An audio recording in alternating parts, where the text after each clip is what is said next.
Hello everyone, আশা করি তোমরা সকলেই ভালো আছো, সুস্থ আছো। ফ্র্যাঙ্কি কাপলের আরেকটি মিনি ব্লগে তোমাদের ওয়েলকাম করছি। লখনৌর দ্বিতীয় দিনে আমাদের প্ল্যানে ছিল ওল্ড সিটি ট্যুর, আর সেই প্ল্যান মাফিক আমরা পৌঁছে গেলাম বড়া ইমামবাড়ার কাছে। ইমামবাড়া কমপ্লেক্সের গেট দিয়ে ঢুকলে ডান দিকেই পড়বে আসাফি মসজিদ। আসাফি মসজিদকে ডান দিকে রেখে সামনে এগিয়ে গেলেই পড়বে বড়া ইমামবাড়া।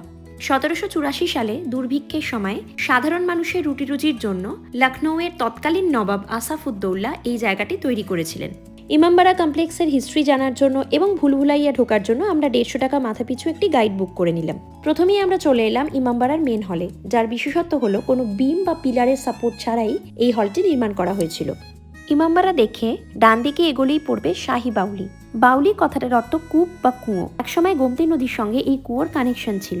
এর আরেকটি বিশেষত্ব হলো এই কুয়োর জলে বাইরের গেটের রিফ্লেকশন পড়তো, যার ফলে অন্দরে বা ভেতরে বসেই ইজিলি আইডেন্টিফাই করা যেত বাইরে থেকে কে আসছে। এরপর শুরু হলো ইমামবাড়ার সব থেকে এক্সাইটিং অংশ, ভুলভুলাইয়া। এত করিডোর, এত দরজা যে একবার পথ হারালে বেরিয়ে আসা কিন্তু খুব চাপের, তাই গাইড নেওয়া কিন্তু আবশ্যক। এবার কিছু ইনফরমেশন শেয়ার করি। এই বড়া ইমামবাড়া কমপ্লেক্সের মধ্যেই আমরা দেখেছি 4টে স্পট: আসাফি মসজিদ, বড়া ইমামবাড়া, ভুলভুলাইয়া আর শাহী বাউলি। এবার আসি টিকিটের প্রসঙ্গে। বড়া ইমামবাড়া কমপ্লেক্সে ঢোকার আগেই টিকিট কাউন্টার থেকে মাথাপিছু 50 টাকা বা 50 রুপিস করে টিকিট নেওয়া হবে, যার মধ্যে ইনক্লুড রয়েছে বড়া ইমামবাড়া, ছোটা ইমামবাড়া, শাহী তালাব, ক্লক টাওয়ার আর তার সংলগ্ন মিউজিয়াম। বড়া ইমামবাড়া কমপ্লেক্স থেকে বেরিয়ে 200 মিটার হাঁটলেই সামনে পড়বে রুমি দরওয়াজা বা রুমি গেট, যা লখনৌই স্থাপত্যের নিদর্শন বহন করে চলেছে। এটি লখনৌয়ের একটি বিখ্যাত আইকনিক এবং ফটোজেনিক স্পট।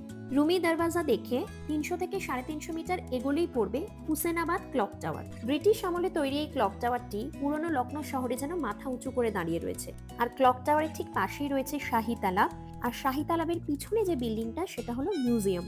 মিউজিয়াম দেখে মেন রোডে আসার পথে ডান দিকে পড়বে সাতখান্ডা।